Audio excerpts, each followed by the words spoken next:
Hello, everyone, and welcome to episode 61 of Beyond Retro. I'm Nathan Kennedy here with Tank Tops, Tyler Baker, and MIA today, and maybe tonight, we're not sure. Joe Amato, equipment difficulties. Someone already mentioned in the chat he's probably trying to rub two sticks together, get it to work. We honestly don't know. He's having trouble with his Facebook. Messages aren't getting through to him, apparently, and I have not communicated with Joe since, I want to say, Wednesday, maybe. I think Friday morning. Yeah, we were supposed to do Thanksgiving, and I'm just like, all right. And then I didn't hear anything. I'm like, all right. And then I guess Facebook just got weird for him. So, yeah, just get Tank Tops and myself on this episode talking about the Toxic Avenger, which is a movie that, man, having revisited it the other night and having not seen it in about a good 10 years, man, like just it's so visceral and like but I mean this in the best possible ways. Yeah. The movie that put this company on the map. Toxie is still the face for the company to this day. And we'll dig on into it, but first of all, we'll go ahead and say hello to Who Dat Well, Janish, and Fedmon that are in the chat right now, guys. Thanks for joining us. I mean, Tyler, let's go ahead and I'll let you start. Let's kick this off. When was the first time that you saw Toxic Avenger? Because for me, it was Toxic Crusaders, like kind of seeing the figures, and I didn't see the movie until much, much later. But give us your experience with the film. The toys introduced me to the concept of Toxie, and I knew there was a cartoon, but I guess like we had said before on Capes and Commentaries, there's a plug for if you want to kind of go down that rabbit hole that kind of connected with Toxie. Did get to see the cartoon as a kid, but was definitely had an affinity for the toys, and didn't know there was any movies at all until the third one. I saw it on I guess, what was considered new release, even though the film came out in I think, 87, 88 or something like that. This would have been like 92, 93, I think. Whenever the toys came out, that's when I saw the third film was on the shelf at Nighttime Video, and I thought it was a new release. Like, it was kind of where the new movies were at. I guess it was like a new movie they'd ordered in. And it blew my mind, rented it, and my dad maybe turned it off within the first 10 minutes because of the violence. Shocker. Well, I mean... That one I can understand. Yeah, and I do too. And I was kind of shocked myself because that's not what I was expecting. I was thinking like the first Turtles film, where there's going to be action and violence in it, but nothing where guys are spitting up black blood out of their mouths and being mangled in a videotape rewinder and stuff like that. So I was taken aback. Of course, my dad was really put off by it. But I saw that it was the third film. And I hadn't seen the first or the second film to rent anywhere. And then USA played the first film on TV on a Saturday. And that was like, oh, I have to see this. Like, I was front and center. And I probably watched the first 30, 40 minutes. And I think we had to leave or whatever. It wasn't one of those things where my parents said, you can't watch that. Because even on TV, watching Melvin's transformation was quite unsettling. It didn't scare me, but again, it wasn't what I was expecting to see.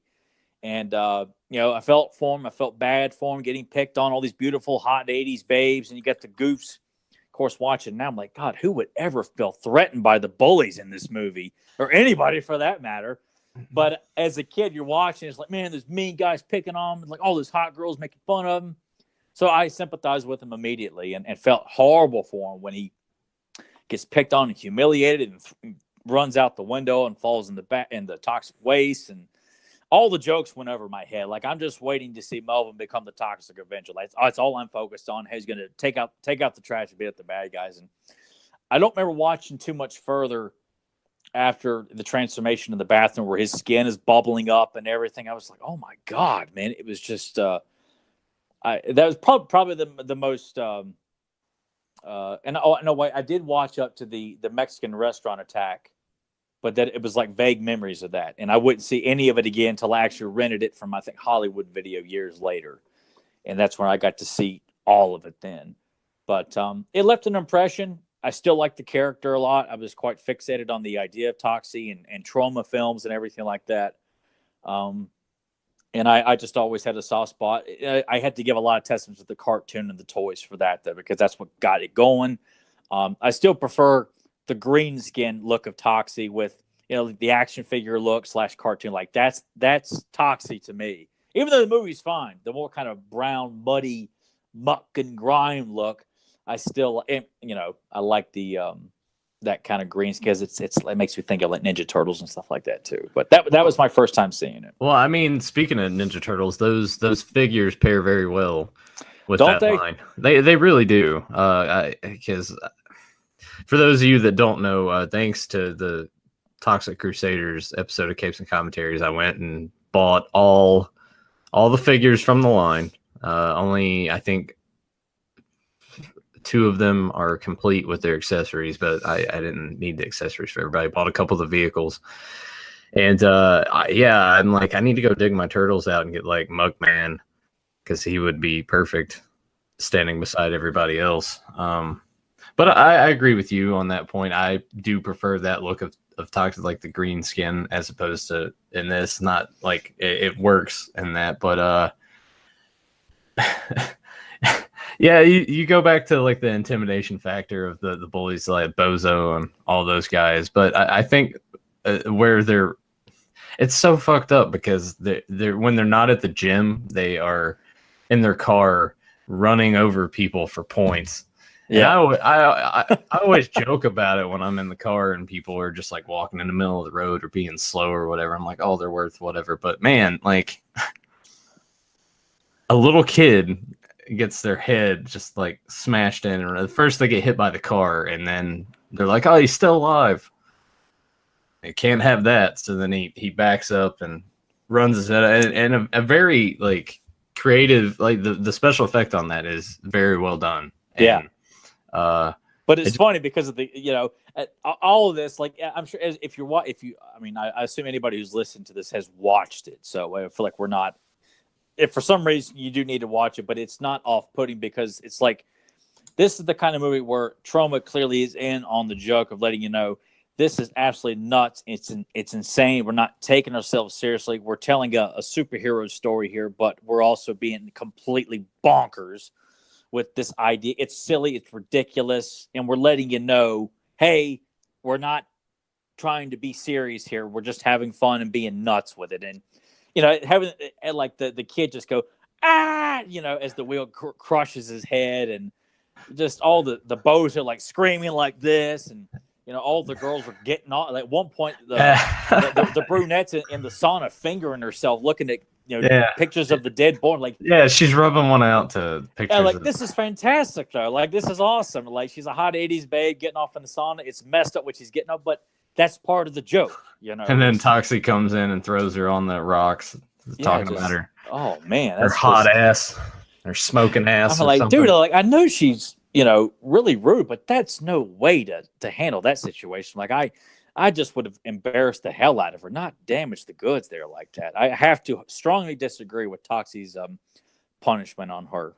No, I wouldn't have done that. It's I would have been. She's too hot. I would have been curious. Was there any backlash on this at any point? Like when it came out, was there like parents are just like, oh my god, this is blah blah blah.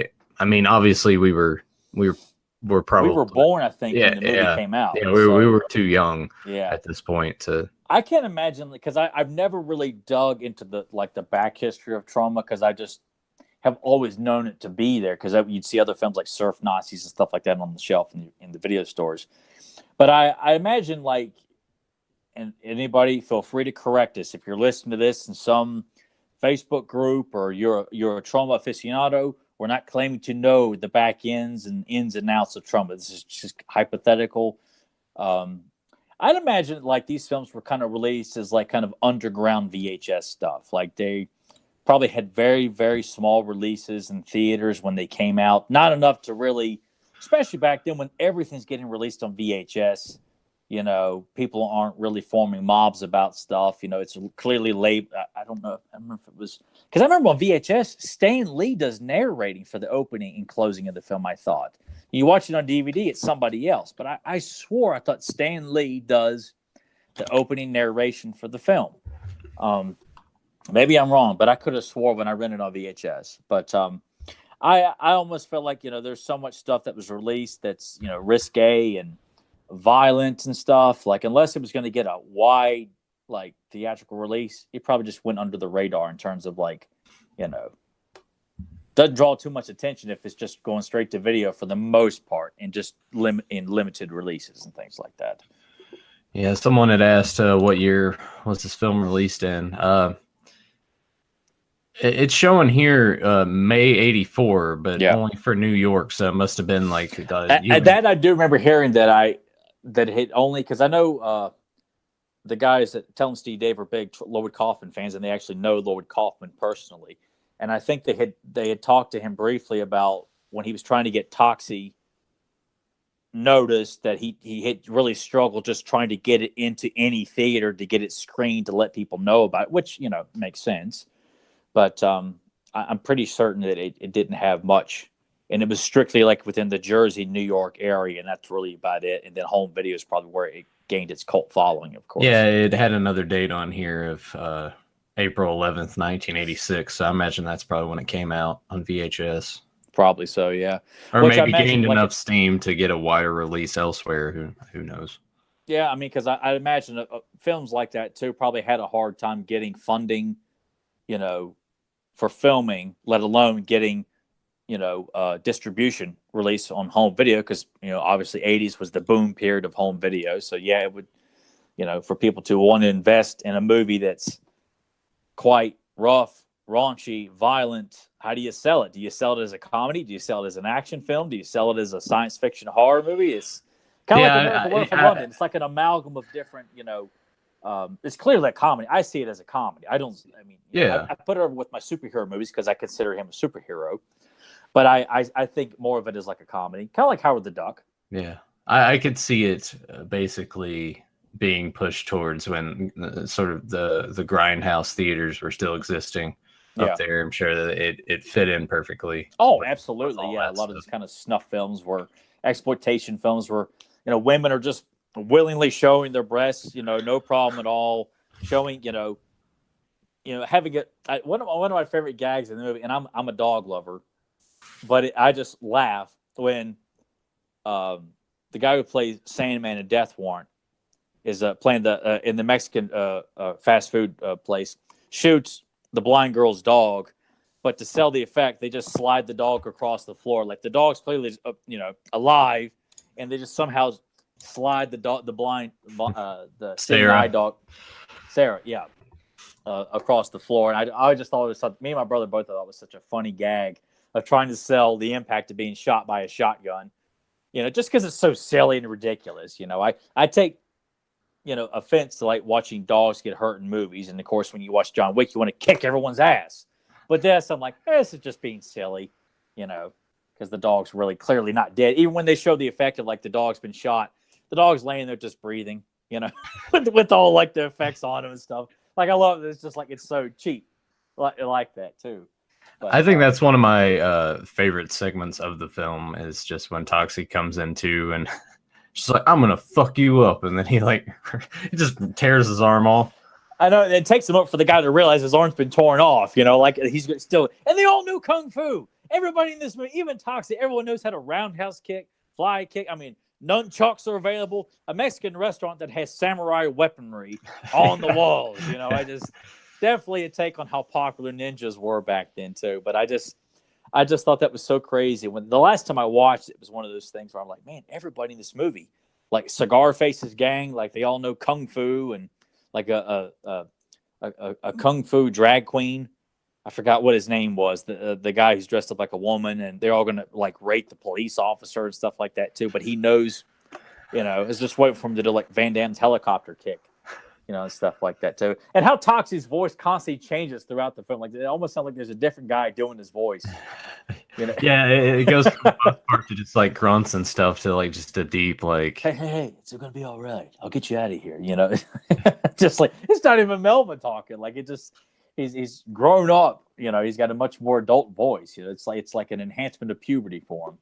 Yeah, it's kind of amazing that the guy that did play Melvin though has made his stay on the convention circuit. He can just go out and like have a mop and a tutu on, and Yeah, because he's been to 2 Mad Monster conventions yeah, you and I have been at. It's a shame we didn't take advantage of it, but we had other priorities, I guess. When we yeah. It's those. that it reaches a point where it's like, all right, I've already spent X amount of money. This is what I have left. Do I get his autograph or do I save my money and get something from over here? And unfortunately, he was one of the ones that sort of got cut out of it. But he seems like a really nice guy. Absolutely. Anytime we passed by him, he was always just like hugging on the people and just like really happy to be there. So, he's no Tom Savini, but thank God. Yeah, fucking prick, douchebag. Take any. It's hard to even watch Dusk Till Dawn because of Tom Savini. Like it's like the whole like kick-ass aspect of Sex Machine is destroyed because you know what that guy's like in real life. You know. Yeah. Never meet your heroes, kids. Unless it's Hulk Hogan, he lives up to the hype. Yeah. But just going back to the movie and thinking about just they like to run people over, and then it just keeps like boom, boom, boom, boom. That to like the fight at the Mexican restaurant. She's about to get raped. Sarah almost gets raped twice in the movie. Yeah. There's one. She comes out. She's like, I'm waiting for my boyfriend. And they're like, oh, we can be your boyfriend. And then, Toxie shows up and whatever. But I think one of the other disturbing parts in the movie for me is sort of, I guess he's like a pimp. He comes out and it's a 12-year-old girl. Yeah, he pulls out the little girl, and the little girl's like, I thought we were doing this or whatever. And then he makes the joke of looting, like, hey, you want some of this? She's only 12. And Toxie's like, And he's asking $12 for a 12-year-old girl, like, it's messed up, but it's trauma. That's why, of course, see what bothers me, and I told Nathan about this yesterday or the other day. What makes this, it's because of the presence and all the bitching, whining, and complaining people have done about what you see in movies and what you see on TV and what you see on social media. Whereas back then, even though seeing this stuff in the 80s, like some people were probably, knee slapping and smacking the buddies. Can you believe this nonsense? This stuff is absolutely crazy. It's hilarious. You watch it now and you feel like you kind of see it through the eyes of the people that would be greatly offended by it. And I hate that because it's such a demonic presence in our society. All the constant, black bars put over this. You can't do this and you can't do that. It's a movie. It's fake. But because of that, you're watching this stuff. You're like, man, this wouldn't be allowed today. That wouldn't be allowed today either. They would never put that in cinemas. They wouldn't allow that either. And even though I'm enjoying it and laughing to myself, I'm like, this is awesome. This is great. Like the stereotypical gay dudes they have in there that are, working out in Speedos. Like watching 80s gyms, like I get a kick out of that because of the caricatures of what they show in the gyms. Because you do see goofs like that, not like the stereotypical gay dudes, but goofs that are in the gym being complete pricks and douchebags. You see that in your modern day gyms even today. But depicting gay men like that, I'm sure would probably piss off people today, that and depicting women like they do in the movie. But the violence, the pretending to murder a blind woman's dog, rape in a Mexican fast food restaurant, raping a blind woman, it's stuff that if it does happen in a movie today, people are like, get nominated for an Oscar. They have a rape scene with a blind woman, that's compelling cinema. They had balls, they had guts, and Sean Penn was the actor who came in and stopped it. They'll get an Oscar for that. It's just it's just don't take this stuff seriously, people. Just have some balls to say, you know what? It's all right to enjoy this kind of stuff. It's not, if you like it, it's not saying you enjoy watching a blind woman get raped. It's ludicrous. It's nonsense. It's like the classic 80s candy, bonkers. Yeah. It's great, and so is the candy. Well, Eric Amon made a point. I want to say hi to Wiley Wall, Eric Amon, and Delvis, who also popped in the chat. Thanks everybody for joining us. Eric Amon kind of said the same thing. He said, joking about pimping out a kid doesn't mean you condone actual pimping out of a kid. No. But people don't get that. And it's like, yeah, it's like it's entertainment. It's there. Like, yes, if it is offensive, like that's Dude, if you made it that far into the movie to the scene where the pimp comes out trying to pimp the 12-year-old girl, how is it everything else you've seen up to that point? Oh, that's okay. But this thing, that doesn't. yeah, no, it's funny when you watch certain stand-up comedians now. They'll make jokes and people are laughing at it, and then they'll say one thing and everyone groans. And there's been plenty of times where the comedians just, but that was the one. We made it this far, and that was the one thing that you guys are just like, all right, I'm drawing the line here.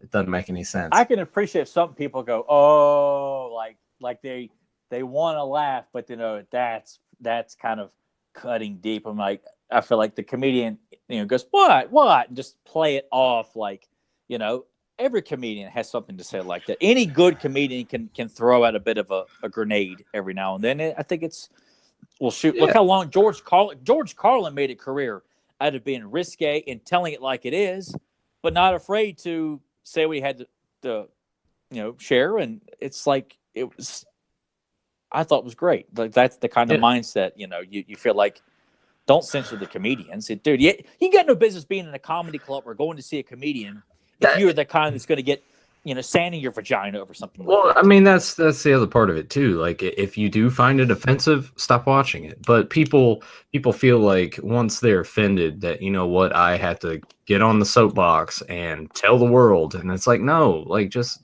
you didn't like it or it was offensive to you. That's fine. Yeah, because if that's the case, then you know what? I need to get on my soapbox and make sure that shows like The Bachelor or reality TV of like, oh, look, these two idiots are gonna buy and flip houses, and we're gonna throw in all this fake nonsense drama of like, oh man, the plumber says that the plumbing's no good here. Find out what happens after the break. Like, who cares? Like, if you think the stuff that we like is offensive, well, then I think flip or flop or flip or whatever the hell, I find that offensive. Why can't we cancel that? I mean, so it's like, what? Because people like that stuff, just like people like this stuff.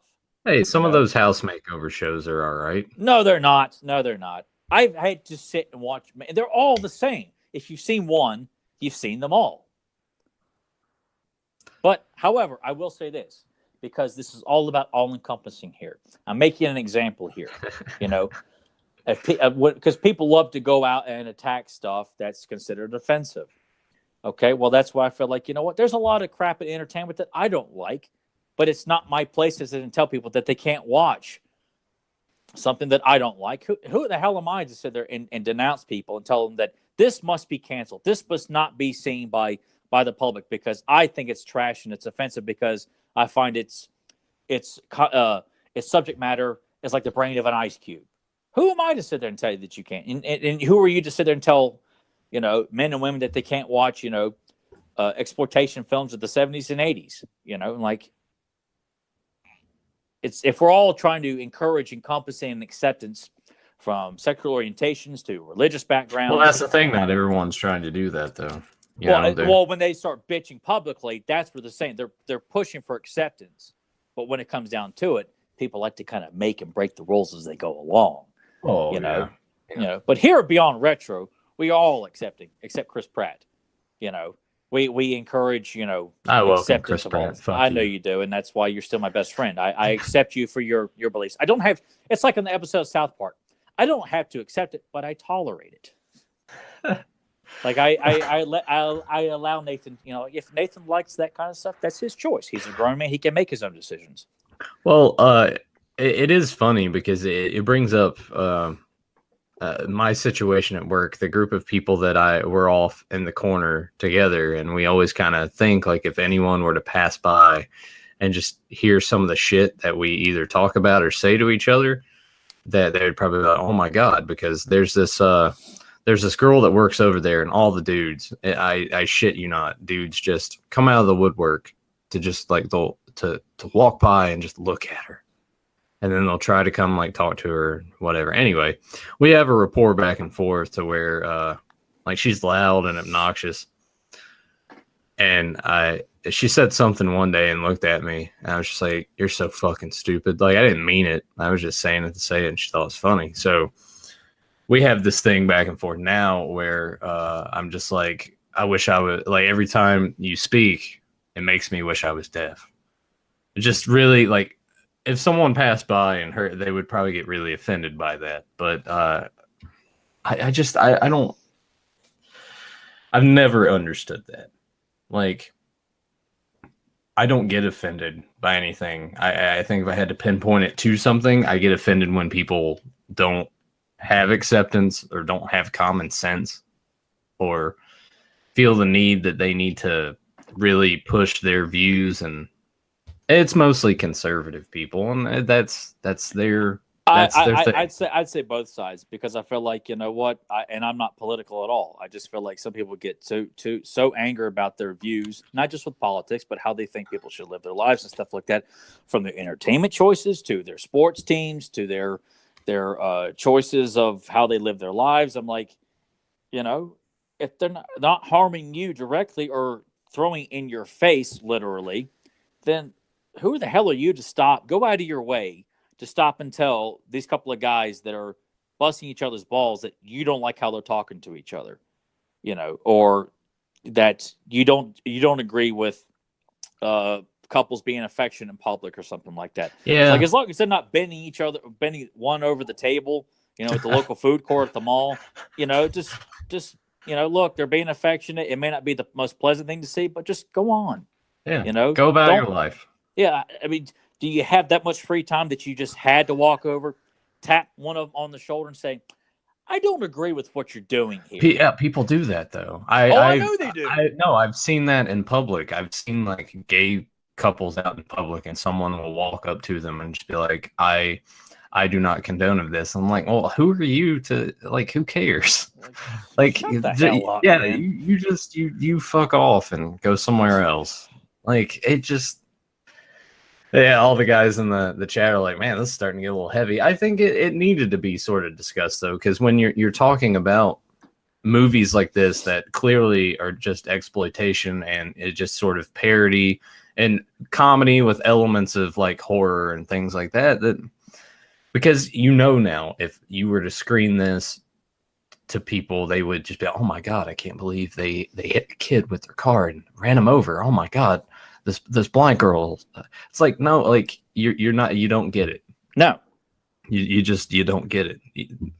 And like if they were to do one of those, like, you know, goofy YouTube videos where they show like old stuff to like younger generations and they record their response to it.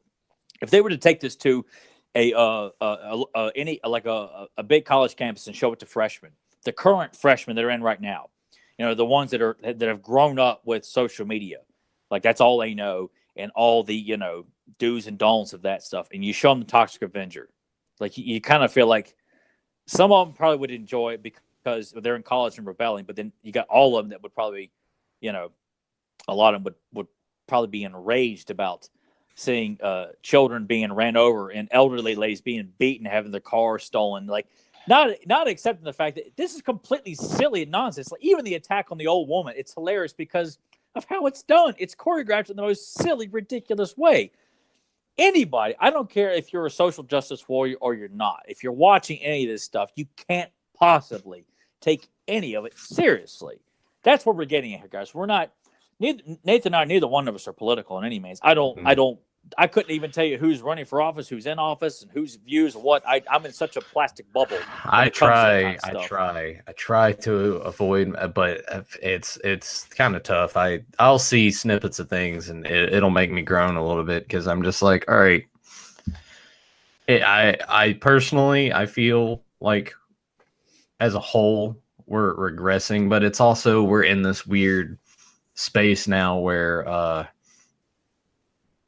everyone has so much access to everything, and it's like what do you believe anymore? Like who can you trust?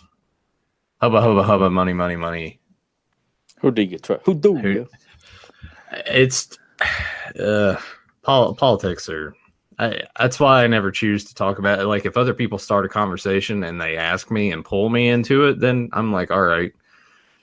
I just tell people I'm not political. Like I'm, you know, that's why if I ever watch anything political, I'd watch Lewis Black because he makes fun of both sides and everything in between. Like there's no like, I encouraging, accepting just one side.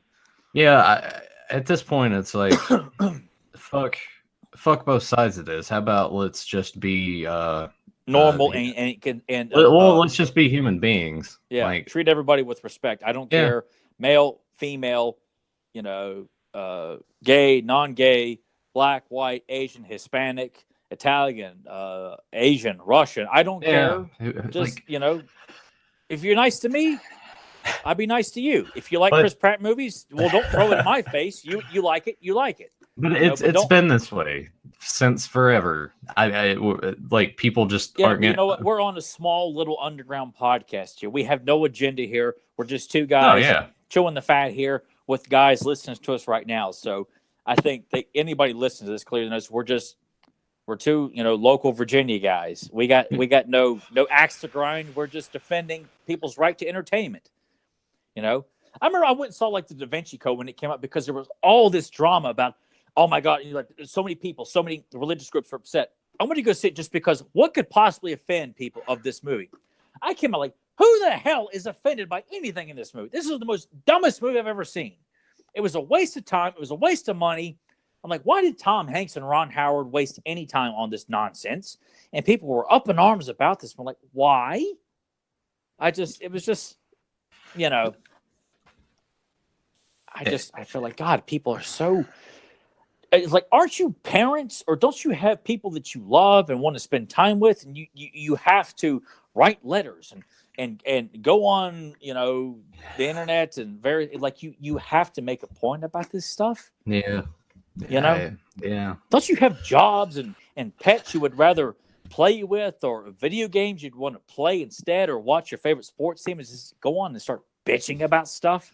Yeah, life's too short to really just be so angry about so much all the time. Like, and I say this coming from me, Tyler's probably like, what the fuck? Because I do, like, I just don't have a tolerance for just laziness and stupidity. And when I say stupidity, I'm just like people that can't look at a situation and just look at it from all aspects or both sides and just be like, yeah, okay, whatever, and move on. Like, it's just those people, like people I work with, that they move so slow on purpose, and they're always complaining about something. And I was like, let's just do the work and get it done.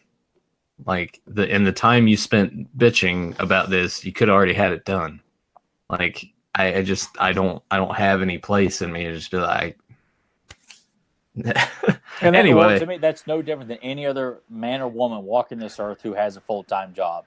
We all deal with people that are either holding us up, holding us back, or making getting through your day a lot more difficult because they'd rather stop, pull an Uncle Leo, grab you by the arm, like, let me tell you why I'm really pissed off at our boss today here. Well, they puff on a big cigarette and just blow the smoke in your face and think that you really want to devote time from your job and your duties to stop and listen to what this douchebag has to say about something he's clearly not going to do anything about. Yeah.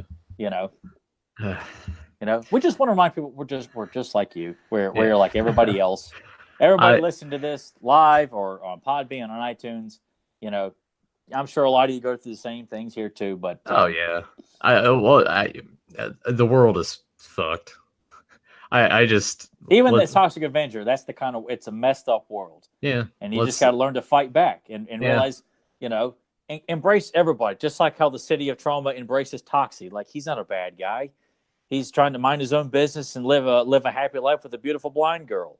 But yet some people are like, we don't want him here. Like, no, we ain't doing that here. Love, peace, and happiness. Love, peace, and happiness. We'll put a flower in a gun if we have to. It's, we're just, we gripe and complain about stuff on here, but the gripes and complaints we share on this podcast are about movies and TV and cartoons and entertainment. Yeah.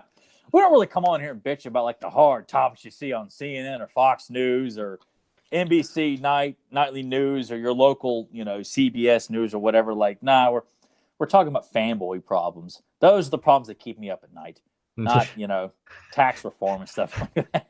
Just wake up in a cold sweat and you're like, that fucking Pratt. Oh, like, God, he's still dating Schwarzenegger's daughter. Nah, I love it. I hope they get married. It's gonna be the best. I'll be like Wayne in Wayne's World too. I'll have to cut off the sleeves. I'll show up like here. Let me just. It'd be like in Spaceballs, and I'll show up as like Lone Star, when she get ready to marry Prince Valium, and I'll say no, she doesn't, and I'll show up and I'll tear their arms off my tuxedo, and I'll just kind of shove douchebag out of the way, and you can be the Barf to my Lone Star. He's like, "What's your name, Barf? Your full name, Barf. Follow me. Are you the one that's getting married? No, then get out of here." It'd be great. And then Schwarzenegger just accepts me in, and he passes the mantle over to me to be the next big action star. And you can be the comic relief in all my films. It'd be great, man. Box office glory. Gold. Just pure gold. We'll still do the podcast. We'll still make time to do the podcast on every set of every movie that we're on. Oh, yeah. Sure. Yeah. Keep dreaming buddy. Jack Nicholson can make time to watch all the Laker games when he's filming a movie. We can continue to make Beyond He doesn't Retro. go anymore, does he? Didn't he stop? Well, shooting out LeBron's playing in LA. He's got to be going still. Yeah, but they're not even doing that good.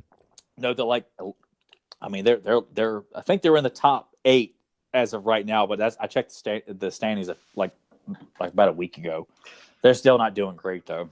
So, yeah, I don't know. I'm looking at the chat here, just kind of reading some of the stuff. And have we ran people off? Are they bored with? Oh, no. They're going back and forth about. I think one of my favorite things is Fedmon said, "This is why I don't use racist, sexist, or homophobic terms. Why use any of that when I can just call somebody an asshole? Because anyone can be an asshole." Yeah. Exactly.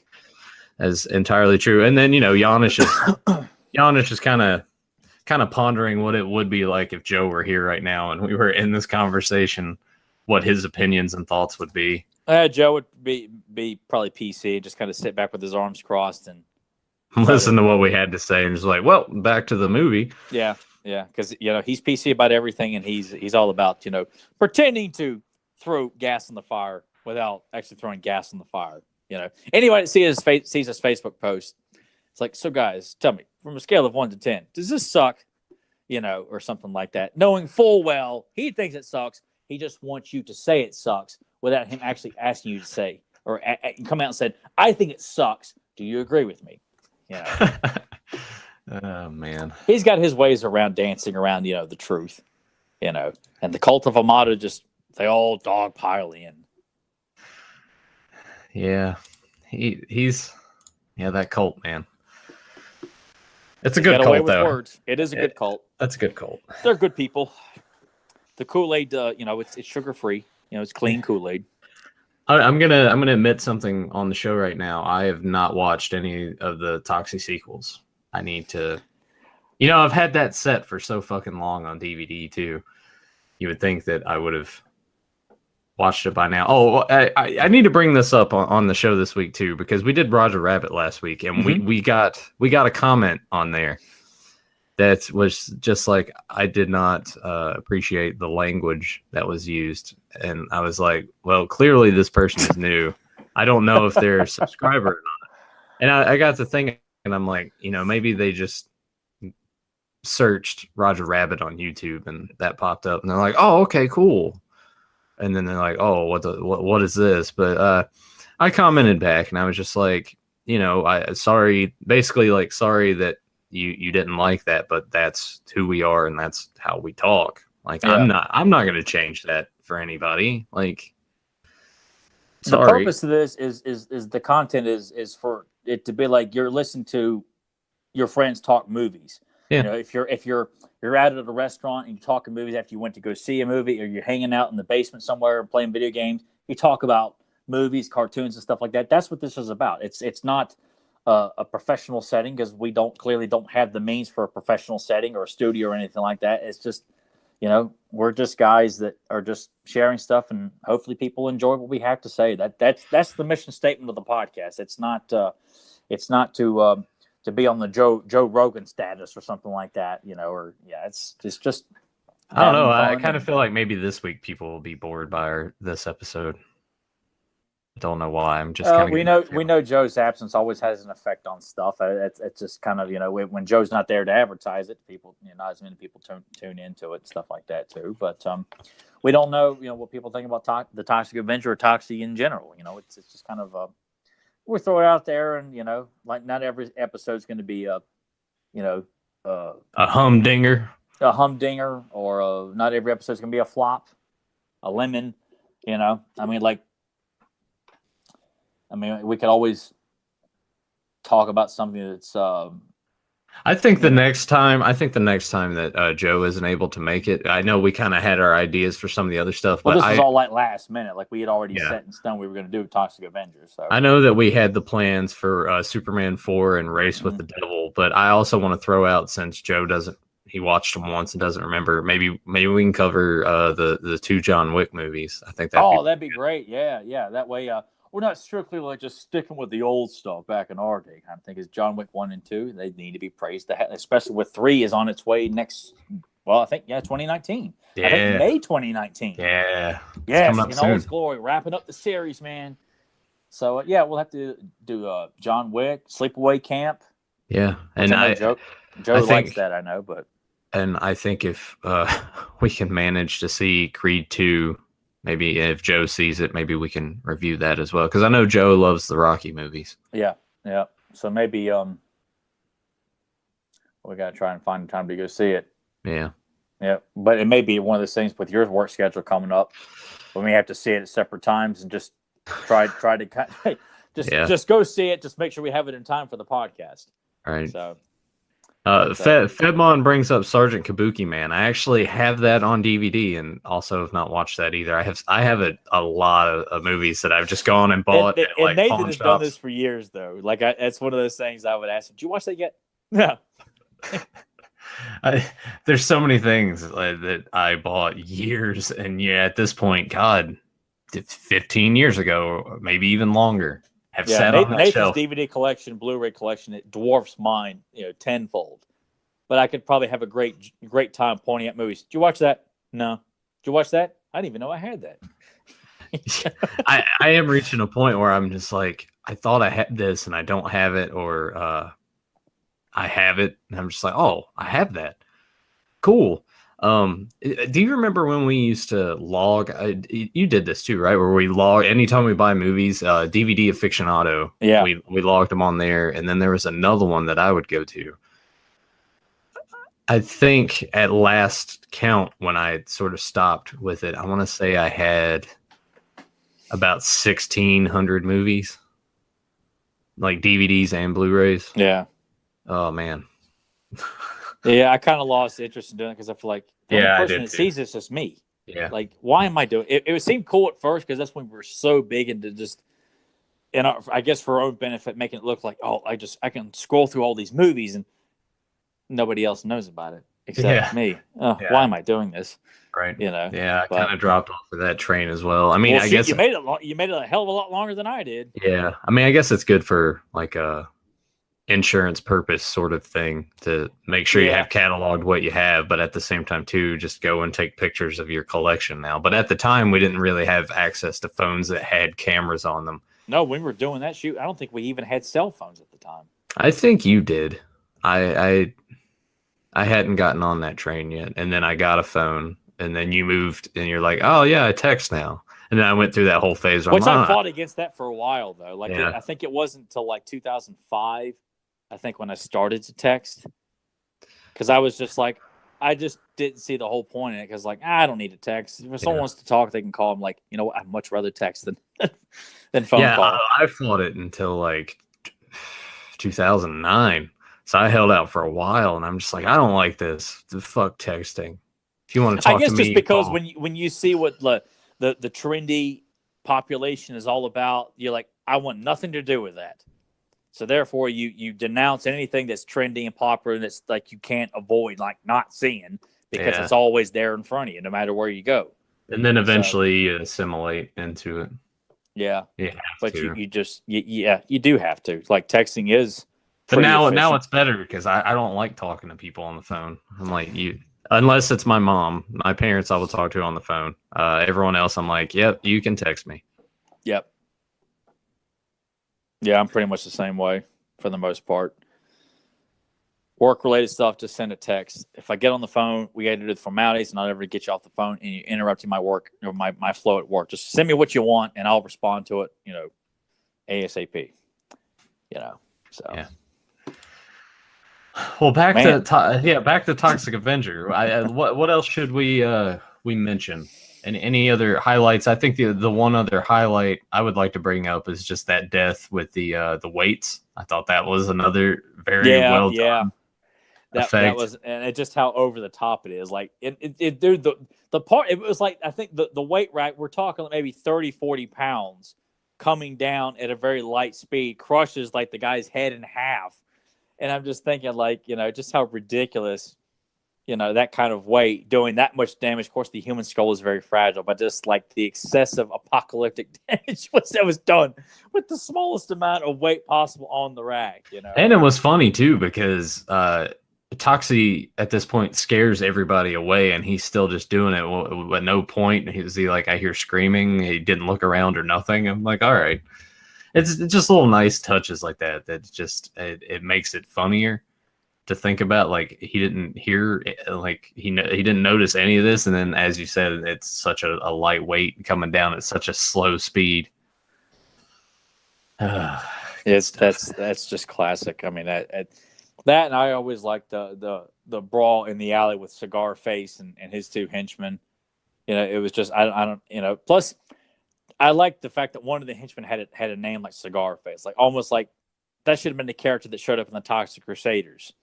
And then the mayor, the corrupt mayor, looks very reminiscent of, like the Crusaders mayor looks a lot like the mayor. He's a big obese guy, a big glutton guy. Yeah, he's just laying there getting massaged while he's just eating they a don't shy away from the fact that, like, hey, you're gonna lay there and just look as repulsive as possible, eating a sub sandwich. You get women all over you.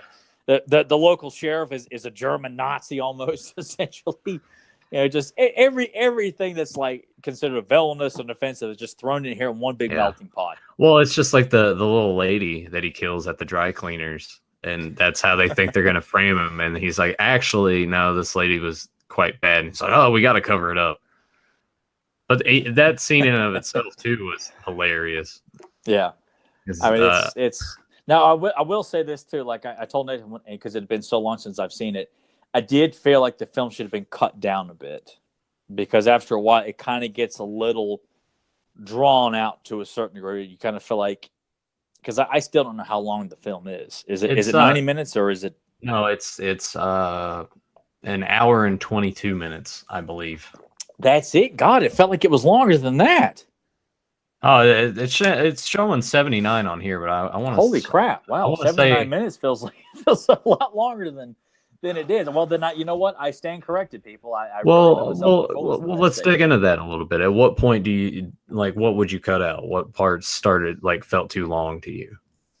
I kind of felt like some of the segments with the mayor and his entourage, they're there to kind of like, we're corrupt and we got hooligans running around that answer to us. I almost kind of felt like the big storyline should have been, Toxie gaining acceptance of the town, not trying to talk the police and the town officials into thinking that he's really a good guy. Well, he's stopping crime, like random crime, getting the girl, and getting revenge on the bullies that caused the damage to him. Like, it kind of felt like it should have been more condensed. Obviously, the running time was perfectly fine. I completely apologize for that. But I kind of felt like a lot of that stuff, it was fine at first, but I kind of feel like it kind of draws out the pacing, even though it's a very short film. I don't know if that makes any sense. No, it kind of does. Like, I didn't have any problem with it. There was nothing that felt like too long or drawn out for me. But no, that makes sense, because there's been times I've watched other movies too, and I'm just like, it's kind of dragging, but it's not really that long. Yeah. Oh, it's like with the recent Halloween film where the whole movie was great, but when you got that one goofy sequence with the doctor, you're slowing down the pace of where you're really trying to get to. Yeah. Because the film does end with the town accepting Toxie and like, no, we're not going to kill this guy. He's a monster, but he's really a good guy. And the mayor gets his comeuppance and having his, intestines torn out and he rolls over and everything. But, I kind of feel like all the other stuff, probably with the mayor and his shenanigans and stuff, probably could have been axed. But I kind of felt like there's probably blasphemous to major trauma film fans, where they love all the trauma films no matter what. I don't say that to offend. I just, for me, like, I can appreciate criticism about pacing, certain scenes or characters that probably should have been cut to kind of keep the films more lean. And that goes for comedies, action, horror, drama. It's not just with a particular film. I feel like there could be valid arguments for pacing with all genres of films, children's animation, things like that. So that was just a random thought, but it by no means takes away the joy of watching the Toxic Avenger.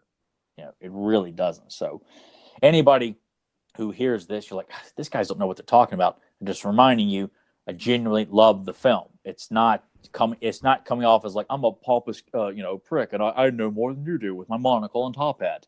Like, no. You would never wear a monocle or top hat. Nah, but that's just the kind of persona for like these goofs, who deem themselves, movie aficionados and really don't know anything. Come off like they just watch. Well, I mean, hey, we were there once.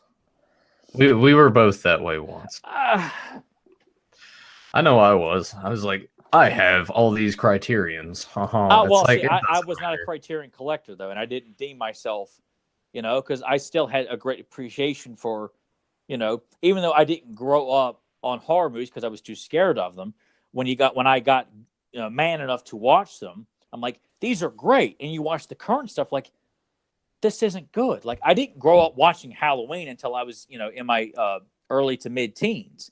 So to watch horror movies of the day, like, these movies don't hold up as well as a movie that was made in 1978. Like, I'm aficionado for quality. That's what I appreciate. I don't care if a quality film like John Wick is made today, then I slap a blue ribbon on it because it deserves first place. You slap a tomato sticker on there. Yeah, the Rotten Tomatoes seal of approval, people. It's fresh. Clearly not bought by anybody. It's certified fresh. Good grief! I mean, I almost kind of feel like at this point that has got to like become as worthless as a half-eaten peanut. It's no use to anybody. I mean, who at this point is listening to that website for any kind of information about? I really don't know if Aquaman's going to be any good. Oh, it says certified fresh. By God, I'll be there. Yeah. Well, just to throw this out there, Toxic Avenger has a 70% on Rotten Tomatoes, by the way, based off of 20 reviews. Then that's the shit I don't get either. It's like, how can we retroactively go back and like give that a rating? I don't quite understand that part, but yeah, they lost their way a long time ago. That's why I don't listen to any internet reviews or sites that have critics that go and post reviews. Like, nah, I stopped reading all those a long time ago because it really has gotten to where if you're a website that's on the press junket and you obviously you get the website gets money for your reviews and stuff, everybody's giving really positive, unless it's absolute trash and you were not given like a screening of it or anything. You had to go see it at your own free will. You're out of your own time to go see it and do a review for it. You kind of feel like you're not as fenced in to write a canned review. You feel like you could watch something that you may not have interviewed stars for, or you feel like you have a little bit more of a reason to be kind to this because we're doing advertising for this film on our website. So try to be as I see that gets. Possible. I mean, that gets tricky too. That's happened with video games before, where Jeff Gerstmann got let go from GameSpot because he gave Kane and Lynch 2 a terrible, like, he was like, this game sucks. But Kane and Lynch was sponsored, like, had a spot on the website, and it got really murky. So it's funny how it kind of ties in what we were saying earlier. It's like, don't believe everything that you read because you don't know. Maybe they got paid off to say all these nice things. Because it's sad because you know what? We're not in that position. If you're in a position where you're giving a lot of extra income to say something positive about something you could care less about, but you're getting a nice paycheck, you know what? If we were in that position, who knows? We don't depending on how big the check is. Oh, you would take the paycheck. I know you would. Well, so would you. I don't know. But behind closed doors, I'm telling you, if someone was to slap a $1,000 check in your hand to sit there and say, I need you to say something relatively positive about, Slender Man. Or some January dump film, I don't think I would. I think I'd stick to my guns on that. Well, given how much money you have in your bank account, you can get away with that. Whereas me, you're like, I need the income. Slender Man was great. It's certified fresh. God. Nah, but but since that's not us, and who am I to judge? I don't judge the people who say those reviews. It just kind of makes me feel like a lot of these websites. I mean, you said it yourself. Like when Ain't It Cool News used to be like one of the top sites to go to for movie news and reviews. And it's got to where like Harry Knowles is saying everything is great, like everything, any kind of garbage that was coming, everything is great. Like this guy loves everything. Like, okay, something's not right here. Something's not adding up. It's like it didn't used to be this way on this website. So you stop going there. JoeBlow.com. I kind of feel like I was getting the same thing from, a lot of the guys on that website. Eric Warkuski was like one of the few guys, but then I disagree with him on a few things too. But he was still like a good film critic because he liked a lot of the same stuff that we did. But I remember when like they gave like Prometheus like rave reviews. Like, are you people out of your mind? Yeah, that movie was trash. That movie sucked. And what's even the Alien? What's the sequel to that? Alien Covenant. Yeah, that was garbage. I couldn't think of Covenant. I was thinking Isolation. I'm like, no, dumbass, that's a video game. That's probably what you felt like doing after you saw it. It's just isolating yourself from anything Ridley Scott does from here now and forever. Yeah. Once again, I feel like another director that's just like, what went wrong? I think what Gladiator happened? was the last decent film that guy ever made. And that was back in 2000. I know some people may like, movies like Matchstick Men and Kingdom of Heaven and I hear the director's cut of Kingdom of Heaven's way better than I think what my was brother released. I think my brother genuinely liked. I think he had the director's cut too. I think, but I'm like, it's Orlando Bloom. I don't care, and I just kind of felt like burned by Ridley Scott. I'm like, you know what? I just don't like the guy's work anymore. But it doesn't make me want to go back and revisit Gladiator, of course, the first Alien, and some of his other stuff. But another one that kind of lost his way, like Oliver Stone, Steven Spielberg, Tim Burton, George Lucas, if you ever want to give him credit. Yeah. See, that's the thing. Like Prometheus, the problem I had with it is just like it's not an alien movie. It's not an alien movie. It's an alien movie. You spent all this, not. But it's not. But it is. And then it's like Covenant went through the same thing. It's like just all this shit and talking like Prometheus was. I'm like, people are not here to see that. They want to build. They want something similar to Alien or Aliens. Well, they want to see a xenomorph running around killing people. Like, tell a different story. Tell a story that doesn't revolve around Ripley and people that she crash lands and she's going to get these people in trouble.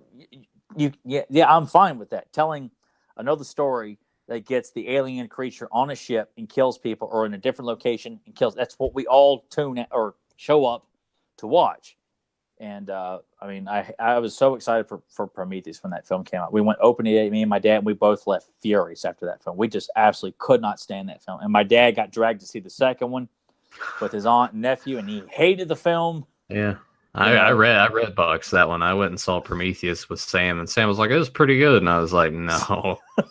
Like, all right, we're done. Yeah, space come.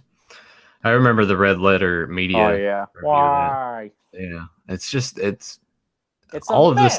It's a train wreck. Yeah, but if you like it, all the power to you. I'm not. Yeah, we don't criticize people for liking what they like. I love Jaws of Revenge. I don't care. You can denounce me all you want. I like what I like. You like what you like. What happened to the show this week? It's like, let's talk a little bit about Toxic Avenger. Oh, let's kind of bring up like it's the same thing with even when Joe's here or not here. We venture off into uncharted waters over stuff. I know, but I feel like we've kind of touched a lot of things of just like, well, if you want to like this, fine. Like just balancing out through this entire thing of just people's opinions and thoughts on things. Well, I mean, I guess it's kind of one of those things. Like we are like all this is improv. We have no real preconceived notions about what we're going to say, other than we know what we're going to talk about. I don't know what Nathan's going to say. I don't know, or he doesn't know what I'm going to say. We don't know what Joe's going to say. We don't have like a script or anything. No, we don't, and we don't tell each other in advance for the most part what we intend to say. It's just we show up and then share our thoughts. That's pretty much how it goes. And for the most part, because I've known Nathan since high school, I know what he thinks about most things. And same thing, he knows about me. Joe, it's kind of gotten to where I'm like, I just don't know him anymore. I thought I knew the man behind the mask. Clearly, I don't.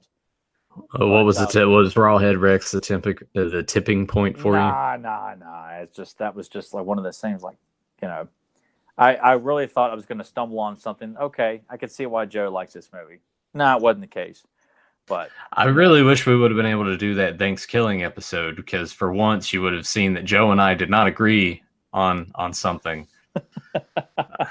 Which I know a lot of times you'll purposely disagree with me and agree with Joe because you like, getting me worked up about stuff like that. Yeah. But, for the most part, all three of us are budget schools. We all like the same stuff in terms of like movies and animation and TV shows and stuff like that. Not all stuff, because these guys are glorified, bona fide haters of Seinfeld and Frasier. I carry a big flag for it, whereas Nathan only likes Freaks and Geeks and Joe only likes Family Matters. So it's pretty much, but we all can agree on, certain things. I like how that's always your go-to. It's like, I'm always waiting for you to acknowledge that. And for years, you've just kind of like, well, I don't just like only Freaks and Geeks. Like, how many more times do I have to say this for you to finally sit there and say, that's always your go-to? I know, that's the joke. Well, today's the day. For today's the day. I've done it for years. And it's like every time. I'm just like, yeah, well, you like Freaks and Geeks. And I'm like, well, yeah. And he never responds the way that I want him to. He finally has done it. It's the joke. Well, if I don't get to do the Thanksgiving thing with Joe, I'm just going to throw this out there, because Joe's like, Thanksgiving's great. And I'm like, all right. Oh, you're here. Go ahead and give your little mini review. I'll sit down. I'll watch this. And the budget for this was $3,500. So I'm not expecting anything. $3,500. Just let that sink in for a second. $3,500. It has its moments. There are some funny parts. It's not a long movie. It's like a little over an hour. But Jesus, man, like you definitely see that budget. It's very, very, very cheap. The acting in it's fucking terrible. I guess it must have just been like his friends or something. It's like, oh, let's do this over the weekend. But it was just, I didn't like it at all. It had some funny moments to it, but Joe was making it sound like, hey, it's great and I love it. And I know that there's a sequel, which oddly enough is called Thanksgiving 3, that was crowdfunded, and I think the budget that they got up to was $112,000. So I will watch that to see, if that sort of presents itself better than this first one. But I didn't like it. It's to anyone not familiar with this, it's basically actually the opening shot is just like titties. So basically there was a turkey that was a killer turkey back in the Pilgrim. I think I want to say it was during like the first Thanksgiving. And he ran amok and killed people, and he got disposed of and had laid dormant for years. And these college kids are going on a trip to go back home to visit their families, and it's very stereotypical. There's the jock, there's the redneck, there's the nerd, and then there's like the book smart hot girl and the really dumb hot girl. And basically, I think a dog pisses where the turkey was buried. And he's like back. An homage to Nightmare 4 or something like that. Yeah, and he's back. And it's just like a puppet. And the voice of the turkey is the director, of course. And there's one really dumb part where he finds a way to go to like their houses and stuff and like kills off their parents. But one of the parents is the sheriff. He kills him and like takes his face off and puts it on his face, but it's like a lot smaller because he's a turkey. Yeah. And they show up and they think that that's the dad. And I'm like, all right, it's kind of funny, but it's really fucking stupid too. Like I'm picturing Joe like doing that really like hard laugh that he does when he's like, rolling back. Like I'm just picturing him laughing as you're describing all this stuff, because Joe just thinks, this is the funniest thing I've ever seen. Hot sauce is just like dribbling all over his mask. He just he's just spitting it out. It's he just chugs it and something funny happens. He just spits it everywhere and slaps his knee. Yeah, but no, it's just it had its moments, but Joe, it was not good, sir. Let him know what Emily had to say about it. Oh yeah, that was the other thing when we watched this, it had passed midnight, so it was because I watched this on Black Friday because it was Thanksgiving night going into Friday, and Friday was Emily's birthday. And she looked at me at one point. I think we're about 30, 40 minutes in. She was like, "You let Joe know that I hate the fact that I had to watch this on my birthday." And I just started busting out laughing. So, Joe, if we don't get to tell you this or you go back and you listen to this, she was not happy about watching that movie on her birthday. That was. So we hope you feel twice as bad for missing the podcast and putting that poor girl through misery on her birthday. But I will watch the sequel to see what he can do with a bigger budget, because $3,500 is not enough. Yeah, Jake Juggalo and Tamara Shipper popped in here. Thanks for joining us, guys. He says Thanksgiving is so bad it's funny, except 3. I will see, but I did not like. I didn't really like it that much. And this is coming from a guy who voluntarily watches a lot of garbage. Like the guy's probably watched more garbage than he has the movies in his actual collection. Yeah, so, not wrong on that one. And I was like, I don't want to say I was like drunk, but I had a beverage, so I was in the right mindset for it, and I was still just like, it's not good. Not it didn't do it for me. God, she's probably gonna hang that over my head now, and forever. Rightfully so. She'll be like, "Hey, you remember when you made me watch Thanksgiving on my birthday?" And it should have been watching the My Little Pony movie or something like that instead. No.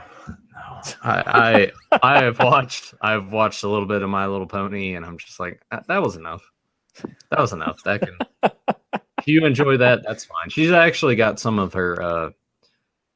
When we went up to that wedding back around Labor Day, her mom actually gave her some of her older stuff, and she does have some of the vintage ones there. So I'm like, that's kind of neat.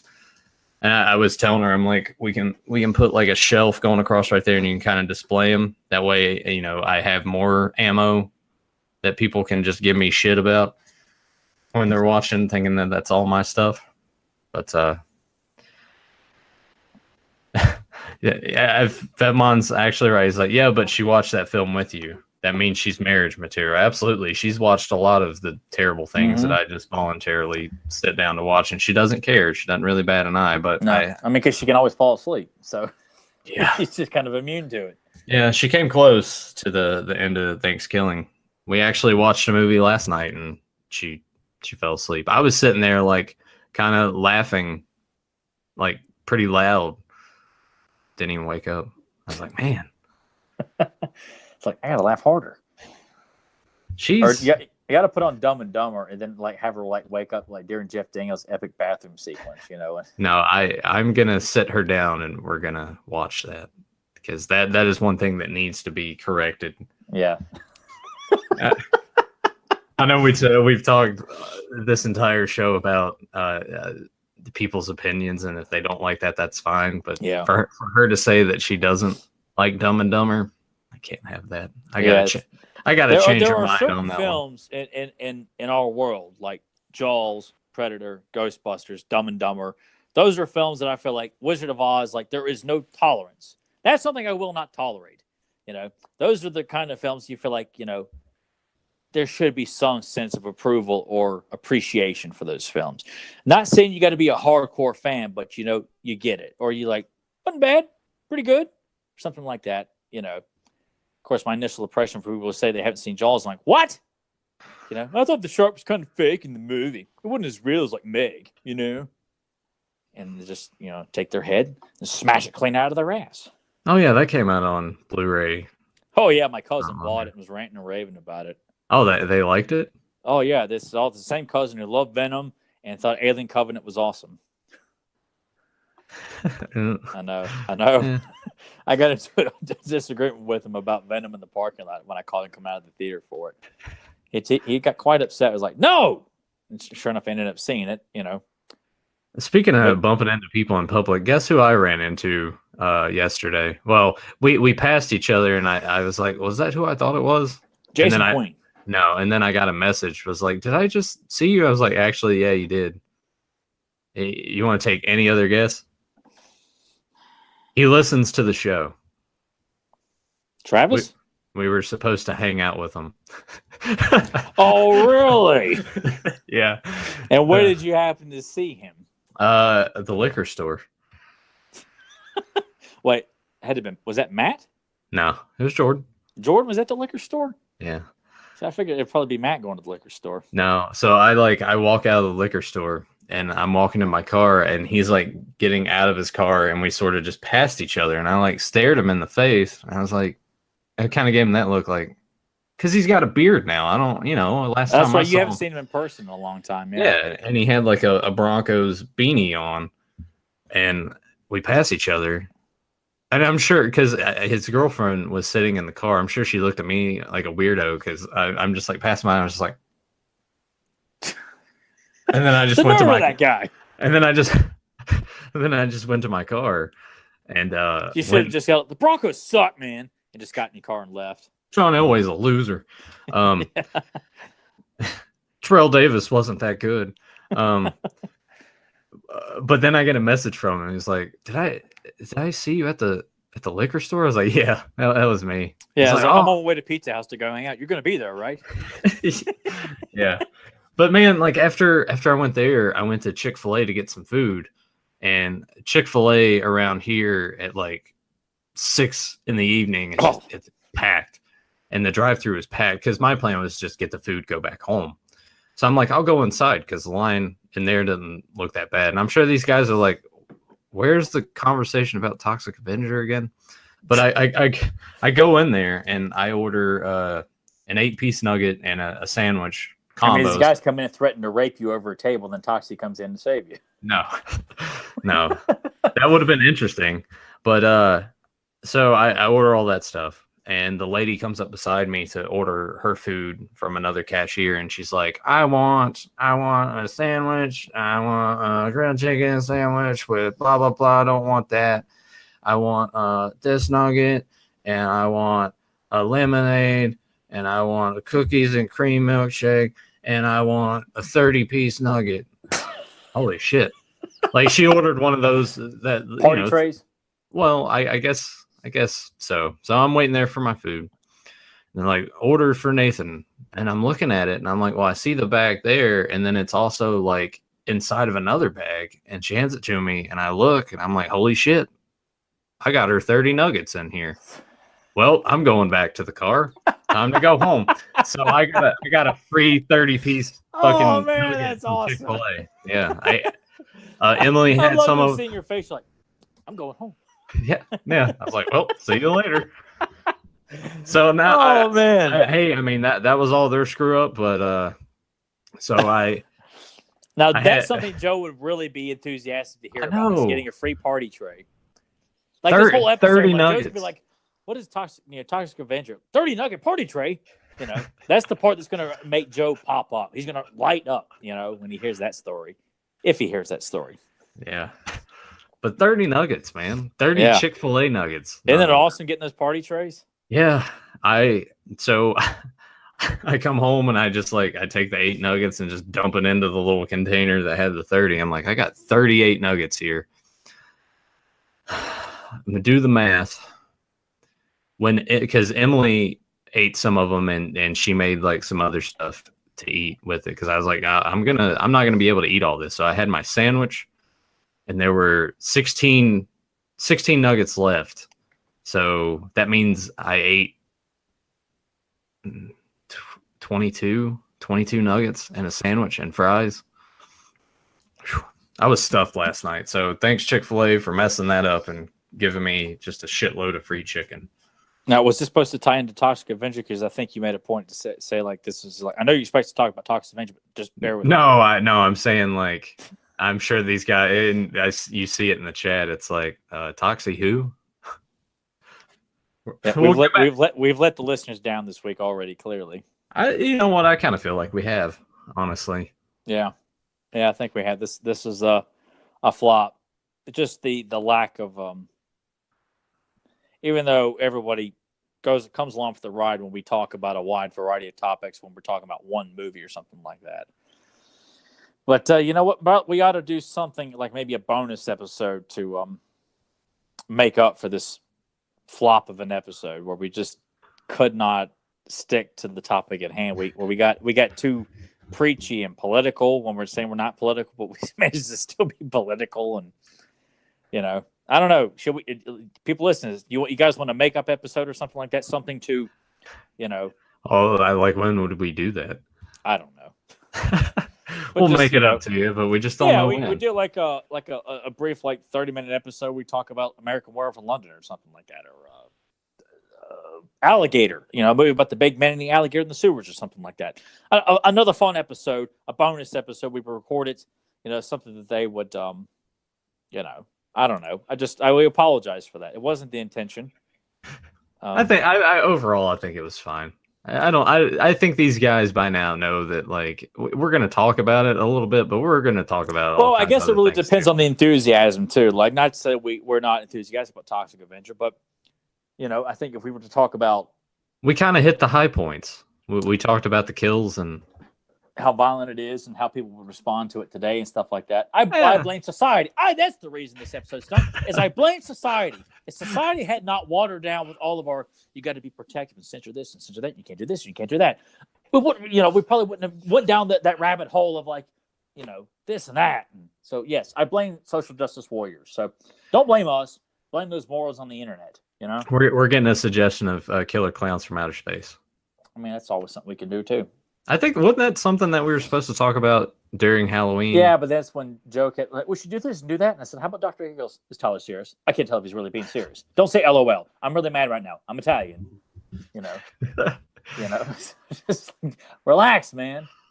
True Lies is getting thrown out. We'll definitely cover that. I've got it right behind me. I got the movie poster right over here, people. See right there?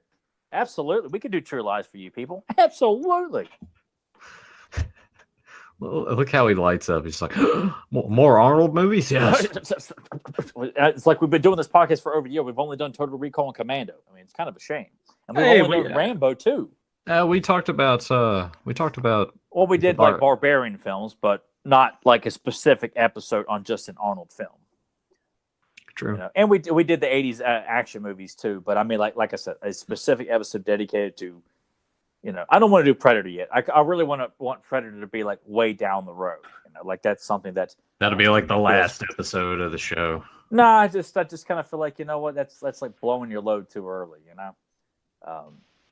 That's why it'd be fun to do Red Sonja or Conan the Destroyer or Suburban Commando. Suburban Commando. That'd be another, or No Holds Barred, like a double feature. No Holds Barred would be. That'd be awesome to do. Or maybe you could. Yeah, because you probably wouldn't want to talk about Mr. Nanny, would you? Even as a kid, I just didn't like Mr. Nanny. I didn't like it that much. I didn't like it at all. I watched it once. I'm like, this is not as good as Suburban Commando and No Holds Barred. I watched it once. Like, nah, I'm good. All the Suburban Commando stuff is even today. I still enjoy all the humor in that. It may be dry to some people, but watching Hulk Hogan smash a melon all over that old lady, I found a good one. Or when he goes into the arcade, give it up, Dragnose. Give it up, that's all great, good stuff. Or constantly beating up the mime. Christmas season coming up, Jingle All the Way has been suggested.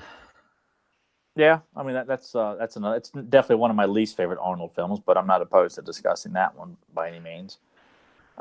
Anything to stroke Tyler's ego. I agree with that. Well, now what would that be? What would be something to stroke my ego? I whoever said that, I need you to, whoever you are. Any of the Arnold movies. How does that stroke my ego, though? I don't know. We're just giving you shit. Joe's not here to help. I've enlisted the help of the chat room. All right. Well, that's fine. I encourage give me more. Throw out more. I enjoy a good roast like that. Don't Clash of the Titans. I mean that's a film that I think never gets enough credits. Or in some of the other Ray Harryhausen films like Seventh Voyage of Sinbad, or The Golden Voyage, or Jason the Argonauts. Oh, masterpiece. Tales from the Crypt, Demon Knight. I'm just looking at the shelf at random stuff here. Cape Fear, another Rocky film. We could do The Thing. We could do And there's so much stuff. And you know what? And we've yet to do an episode based on the cartoon series. But then again, too, would that kind of be redundant since we do capes and commentaries, you think? Sort of. Yeah. Maybe. So I guess we'll just stick to like Pee-wee's Playhouse. I think that's a topic of discussion for this podcast. Backdoor Sluts 9. Makes me think of Clerks. Yeah. That would be a good one to do. I almost feel like Joe's like, what's Clerks? Yeah. Then he's just like, how dare you guys think that? I know what Clerks is. That's that black and white movie, right? That's that really old, boring movie. Yeah. What's in black and white? It's not in color. There's nobody Italian in it either. Nah, he wouldn't do that. I was thinking in terms of like younger kids just being like, that's old. I don't expect anybody you listen to this podcast is like under the age of 30. And if they are, more power to them. You never know. Yeah, don't know, but probably not. But if you are, let us know. Let us know that you're pissed off about what we have to say and that you're clearly younger than 30 years old. Girls Gone Wild 3. Yeah, that's all those late nights with those infomercials, man. Like just the desperation of like, please buy this, but also the desperation of the Doug Stanhope going around. Well, I mean, those videos are just like, oh, come on, take off your top. There was such a letdown. Please, I gotta get paid. I can't believe those things made as much money as they did. know, especially when you watch it, because I remember me and Nathan used to watch those infomercials so much, like 2 a.m. and laugh hysterically. And then I think my brother came over to hang out with us and brought a tape over. So we were like, okay, we'll finally see what these things are really like. And there's nothing exciting about a guy with a microphone begging women to show us their tits for the cameraman here. Like, there's nothing erotic about, please, come on, please. Like, there's nothing arousing about that. Yeah. So how are guys buying these things in large quantities of just listening to a guy begging to see tits? It's just like you're better off just renting or watching a porno or something like that. I think we watched it maybe 20 minutes and shut it off because this was boring. Yeah, and it was mostly just that other guy. It's like, look, I bought a jet. It's like, that's cool, I guess. And it was such a fad for such a while. I guess people really thought you were going to see something pretty erotic. And you're like, no, not really. Yeah, just like a peer pressure, the movie. Yeah, there's nothing fun about a girl being pressured into showing her goods. Like, it's just not. It's not fun to see that. We're just gonna get a dinger for that. Yeah. Just listen to some loser, please. Febmon's throwing out. He said for capes and commentary, Street Sharks and Dino Rider. We actually did an episode. Yeah, we did the first episode of Dino Riders. If you hadn't seen it, or another episode, maybe that's what he's referring to. But we do have Street Sharks over here, and that is something we definitely intend to tackle. Yeah, that's definitely something we're gonna do. It's something that our guest Robbie London worked on, who's going to be joining us tonight on Fans of Power. So, if you have a question about Street Sharks, I'm sure he'd be more than happy to answer it. We hope you guys weren't too let down by this episode, and appreciate the gags that sometimes we stick to it completely, and other times we're just it's a big paint disaster. There's just paint smears all over the place, and you think, I feel like usually most of the times that happens like that when one of us is missing. Like, I don't know, it happens a lot when all three of us are here. Like, one of us will share a story about something that we think is related to the movie that we're talking about, and then and then we just kind of veer off and like, what the hell were we talking about to begin with?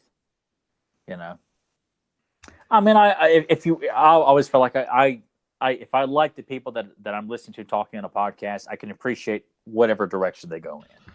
Because if they're entertaining, they have something fun to say that I can relate to that, or that's fun, that's amusing. I got free chicken nuggets once. Yes, I can relate to that. Best part of the podcast was the Chick-fil-A story. How the hell would they were tempted to talk about Toxic Avenger? But, I guess they can't all be classics. Yeah. So we apologize if you did not enjoy this episode. We will. This is our Prometheus. No. I will not allow ourselves to be labeled that. This is the Red Rooster of all of our episodes. That's too harsh. Give me Give us. How about? You don't even know. Hacksaw Jim Duggan. See, I never really liked Hacksaw either. I'm not saying he was my favorite wrestler either, but I didn't mind it when he was out. See, I even when he came out, I was like, he's boring. Even as a kid, I thought. I really wish I could have watched wrestling with you as a kid, because I would have been marking for all the baby faces, and just to see, you're like, man, you guys suck, man. Yeah, I would have been like rooting for Warlord or something. He sucked too. You know what? I probably would have looked at you and I'm like, dude, we're watching WCW. The matches are way better. Here we are. It's like 6 years old. I'm like, the matches are better. Better flow. Because, I mean, honestly, like, you go back and you watch older WWF, and it's just, yes, the presentation's top notch, and yes, like, they're larger in life and they're big, but they don't move that well. I mean, yes, there's no argument that WCW matches were a lot more faster paced back then. Yes, of course. I think it's one of the things that continued on even into the Monday Night Wars. Like, they had much more faster paced matches until they have, like Edge and Christian, the Hardys come in and they have their high spot matches and stuff like that. Because with Jericho and Benoit, Eddie Guerrero, all these great performers on the mid card stuff, it was just made it always exciting. Watching Booker T, back in his WCW days, it was fantastic to watch him wrestle and stuff like that. So no, I don't argue that, not a bit. Of course, watching Bret Hart and Mr. Perfect wrestle or something like that, you can't argue that. Yeah, I don't know. Still, probably Bret Hart's my favorite match of his was his match at SummerSlam over the Intercontinental title with Mr. Perfect, though. No, that was a really good match. I would match. I would even throw him and Davey Boy from '92 at Wembley. Yes, yeah. I thought it was the match we were talking about. Yeah, I wouldn't argue that either. I mean, they were more than capable, but there was just a lot of one-dimensional. Like, you bring up Hacksaw, like, if you look at his work prior to joining the company, like, dude had a lot more to offer. Instead, it's like, here's a 2x4, just say ho all the time, go USA. And just even as a kid, I was like, this is boring. Yeah, I mean, a lot of it was more controlled and playing to the audience as opposed to having a great match, because it's more about the gimmicks and stuff like that. Even though some of them were quite memorable gimmicks, Yeah. Not to say that that's why I felt like I don't feel like WWF back then gets enough credits. Like, yes, the star power was up, but there were some really good wrestlers, like, legitimately. Like, you say what you want about Hogan, the guy did have entertaining matches. Also depend on who he was working with as well. Not saying all of them were classics. That'd be blind to say that, but I mean, there was, WCW had a lot of great workhorses. I mean, they both did, Yeah. You like what you like to, but I do know pros and cons. I do know that Duggan, because it was brought up in the chat, that Duggan was in the hospital this weekend, but it appears that he's gonna be all right. So even though I thought he was boring as a kid, like, I never was like, I don't wish any ill will towards him or anything. I did like him as a kid. I liked him. I liked Boss Man, Hogan, Macho Man. I always, for the most part, I always saw Macho as a heel as a kid. For the most part, because that's what I always remember him as a heel, but a great heel. Like, one of Hogan's best enemies was Macho Man. Yeah, DiBiase, another great worker. Man, we probably won't wrap this episode up if we just keep going down another rabbit hole. Yeah, we'll go ahead and wrap this up. Tyler, any final thoughts on Toxic Avenger? And go ahead and give it your star rating out of 5. I give it, you know what? It's such a different movie, and it embraces what it is. It's genuinely funny. Beautiful women all over the place. My favorite's the foxy brunette getting off in the sauna. I love her to death. Oh, I think Sarah, to me, is the most attractive in this film. Sarah is an absolute knockout too. Very, very pretty. I guess we could talk about that sex scene real quick. I thought that was kind of funny with Toxie and Sarah. Oh yeah, where he's just kind of like, yeah. I'm surprised that wasn't a little more out there and grotesque. Yeah, it was pretty tame. It's just kind of him, compared to rubbing up else. against her. I figured we would have gotten like toxic sludge all over her stomach or something. You know, Yeah, like I'm surprised something Lloyd, alluding to maybe that. that was suggested by Lloyd, or something like that. But like, yeah, you know what? We're getting away with a lot more here. Let's not go too far here. Yeah, we'll cut out the toxic cum shot. Yeah, but I'd probably give it 4 stars. That's fun because that's exactly what I would give it as well. I kind of hate that. I was like, damn it! I was hoping that he would maybe lowball it a little more, and I would hit him because with the 4 stars. you know my only gripe was just I felt like some of the material could have been cut. And we just keep it more tightly focused on toxic fighting crime, you know, being accepted and taking out the bullies, and just kind of keeping it tied up like that. It's not enough to justify giving an even lower rating that because I embrace films I think it's great that it's as exploitive as it is and doesn't shy away from what it wants to be. So yes, it deserves a high rating for that. The movie that built trauma. Basically. Yeah, it's like with the Freddy Krueger to New Line Cinema. Yeah, you know, the house that Toxie built. Yeah, we're gonna have to maybe cover some more trauma films if you ever fill up to it one day. Because I have a slew in my collection, like Redneck Zombies. There are a few others. Mother's Day. Mother's Day is kind of trippy and weird. I know they remade that. Do you think that this has potential? And yeah, I know that things have changed, but do you think they'll come back to the well and it's like, you know what, we're doing it again? I'm not opposed to them doing another Toxie film. I mean, I'm really not. I mean, you know, even if they decided to just retell it in a modern day, I feel like they could really give the middle finger to all the PC nonsense that we're forced to deal with, and just like, no, this is trauma. They can do whatever they want. If they want to be risque and exploitive and offensive, then, you know, here's money. Do be as offensive as possible. You know, don't shy away from what you've always known to be. You know, so yeah, I would embrace that, absolutely, as long as Lloyd Kaufman's name is on there legitimately. You know, it's his company. You know, and it's a trauma film. I don't think you have too much to worry about. You know, because it should be different. But what if a bigger studio came in and it's like, hey, we will help you distribute it? Yeah, only with distribution purposes. You know, if they want to come along and help put the movie in theaters as like a grindhouse kind of film, you know, but keep an R rating on there or a hard R rating, then yeah, I'm like, you know, as long as they're not going to come in there and, you know, some hotshot's going to come in and like, I want a big explosion at the beginning of the movie. But we don't have a need for that. You do now, because I'm pulling the funding if we don't get a big explosion at the end of the movie. You know, or some ridiculous. I'm referencing the movie Ed Wood when I say that. That's a fantastic film. Oh yeah, definitely. It's a high mark for Tim Burton in general and Johnny Depp. But I'm not opposed to doing something like that. I think there's been talks about trying to do like another Toxie film for a while, but. All right. Yeah.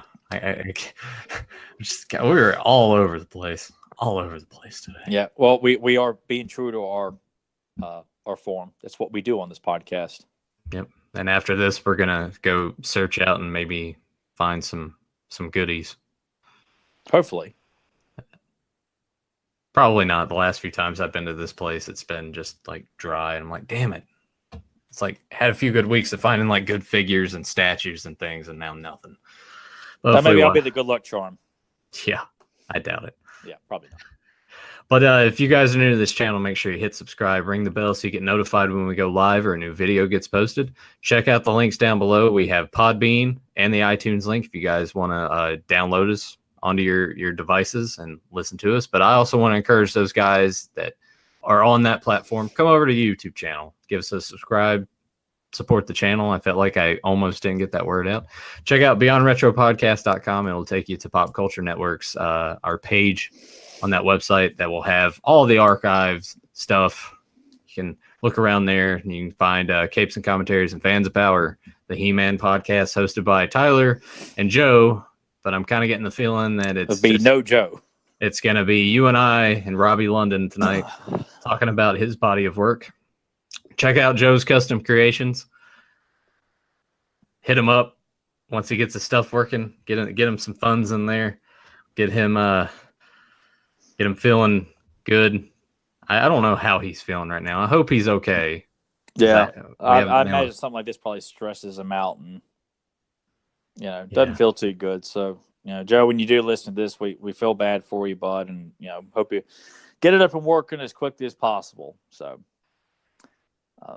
and make sure you guys keep your eyes peeled on this channel for Beyond Retro Arcade. I did that Ninja Turtles episode. I know I had like a little test run with it, and the audio on it sucked, and JSP and Wiley Walt were happy enough to let me know that they couldn't really hear me, but I got that fixed. That video's up there. I'm going to try to, I keep saying this and I've been saying it all weekend, but I might try to stream some more stuff. Maybe tonight after we're done with Fans of Power, like later tonight or something, but I want to get more content on there.